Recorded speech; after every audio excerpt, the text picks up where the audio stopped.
Hello everyone, and thanks for stopping by my YouTube channel. I am Jason Bates, your community-based lender, bringing you content that you can use when you're looking to buy, sell, refinance property. If you're looking to do any one of those three things, please reach out to me. I'd love to hear from you. Hey, I know there's a lot of valuable content, or I should say valuable, but there's a lot of content here on YouTube. I try to bring you the valuable content that you can actually use, so consider subscribing to my channel. I would appreciate that. All right, today we're going to talk about month-end myths. Got to close at the end of the month, right? Save me lots of money, right? Well, not so fast. We're going to dive into the numbers and see if it's really beneficial to you to close at the end of the month. Now, before we do that, I want to kind of take a look at month end and see if it really actually makes a difference. So I got this PowerPoint slide that we're going to kind of go through together here and really kind of illustrate whether or not it's beneficial to close the end of the month and maybe help you understand when is the best time for you to actually close on your mortgage. Now, you may save your agent some headache, may even save yourself some confusion by closing at the end of the month, but is it really financially beneficial to you to close at the end of the month? So let's take a look. Let's examine the slides here. Now, before we get into closing at the end of the month, we need to first understand interest and how does interest work? Well, on a mortgage, you don't pay interest until you've used the money. This means the interest is paid in arrears. So you actually have to be in the house before you're actually charged the interest. Now, this is a little bit in contrast to renting, right? Because when you pay on your rent, you pay for the time you're going to spend in the home. So it's future rent. So when you pay at the beginning of the month, you're actually paying for the month that you're going to live in the house. Where on a mortgage, you actually pay on a payment for the time you already have spent in the home.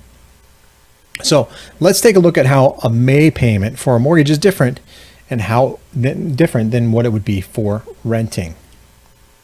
So on rent, your rent is paid on May 1st, all right? Where on a mortgage, your May rent, if you will, or the time that you've spent in the home in May is actually paid on June 1st. So it's paid in arrears. So when you make your June payment, it actually pays for the month of May. Now, understanding this interim interest. What is interim interest? Since closings occur on different days of the month, it would cause many different due dates for a mortgage payment. So there are many different people who close at many different times of the month. But mortgage companies want to make sure that this is all uniform. So how do they do that? Well, in order to keep things uniform, all mortgage payments are due on the first of every month. So when you get into a home, your due date is going to be on the first of the month. But it's paid for the previous month's interest, as we just explained. What about the initial month, though? You move in the house, you move in on the 15th of the month. What do you mean it's due on the first of the month, Jason? That's an odd number of days, right? Well, here's how they do this. This is how they solve the problem. The problem is resolved by charging interest on the day of closing to the end of the month. It's called interim interest. This is done at closing table on the day of closing. So when the next payment is due after the closing arrives, there's no mortgage payment due, not because it's free, like a lot of people think, but because it's already been paid on the day of closing. This is why, in my opinion, interim interest should not even be considered a closing cost. So when you look at your closing cost analysis, you're going to have a number of days of interest as part of that. But it's really not considered, in my opinion, a closing cost because it's a one-time deal and it's interest that's going to be paid anyway. Now, closing at the beginning of the month. Let's assume here, if you close on May 1st, you will pay a full month's interest at closing. You'll skip making a payment on June 1st because you've already made that through the May 1st close date. And you'll have your very first mortgage payment due on July 1st. So effectively, you've got 60 days without a mortgage payment. Now, you will need a little bit more money at closing table for this because you have to pay that first initial 30 days up front on May 1st, but you will not have to make a mortgage payment until just after 60 days. So I've got a little table here to kind of take a look at this. you close on May 1st. You pay interest all the way through May 31st. Remember, your first payment is always paid in arrearage. So July 1st actually pays for June. Remember, you paid May's 1st up front. Now, let's take a look at closing at the end of the month. Just move it back one day here. Let's move it back to April 30th. You're going to pay 1 day of interest because you got to pay for the month of April 30th. And then you're going to be able to skip your May 1st payment, and your first mortgage payment will be due on June 1st. Now, the benefit on this is that you're going to pay a little bit less money up front because you don't have to pay that 30 days worth of interest. But your first payment is also due 30 days after your close of escrow date on April 30th. So you close on April 30th, less money up front,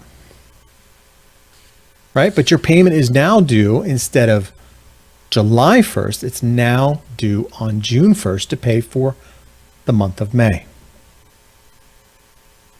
So which is better? Financially, they're both equal. It's basically a wash here. You're only going to pay for the time that you use the money. After about a month, almost the same money will be paid regardless of the day of closing. Because remember, you're going to pay interest up front for the day that you close. However, closing at the end of the month is a little bit beneficial from a financial standpoint because you're paying a little less money up front. You're not having to pay that 15 or 30 days worth of interest up front on that. So some final thoughts here. You know, this money that you're going to pay for interest and the time you use the money, but after a month they're pretty much the same, right? As we discussed before. The final thought, some borrowers are going to get upset. Some people are just going to get upset about having to close at the end of the month or not closing at the end of the month because they don't have any money, because they don't financially have enough money to close at the beginning of the month. Now, hopefully this explanation shows that they're not losing any money. You're not losing any money by closing one day over another. But at the same time, you are going to be required to come up with a little bit more money at close of escrow if you close in the middle or the beginning of the month. So that's my final thoughts there. And the other thing I want to make mention here real quick is that if the seller's paying your closing costs, well, the number of days of interest may not be of anything to you because there might be enough in the seller concessions to pay those number of days of interest up front. So I hope that cleared it up for you and hopefully gave you some insight as to whether you should be closing at the end of the month or at the beginning of the month. Remember, at the end of the month, you're going to pay less money in closing costs because you're not going to have to pay the number of days of interest till the end of that particular month that you close. Where if you close at the beginning of the month, you're going to have to pay a full month's interest, but you're not going to have to pay a mortgage payment for 60 days. So at the end of the day, it's pretty much a wash. So hopefully that answered some questions there for you. It's a myth about closing in the month, going to save a lot of money. It ends up all being about the same. Hey, thanks for watching this video. Subscribe to my YouTube channel. Give me that thumbs up. Share with your friends and family if they're looking to buy, sell, refinance property, as I would love to be your lender of choice. Please reach out to me. Until then, happy house hunting, and I'll talk to you soon. Bye-bye.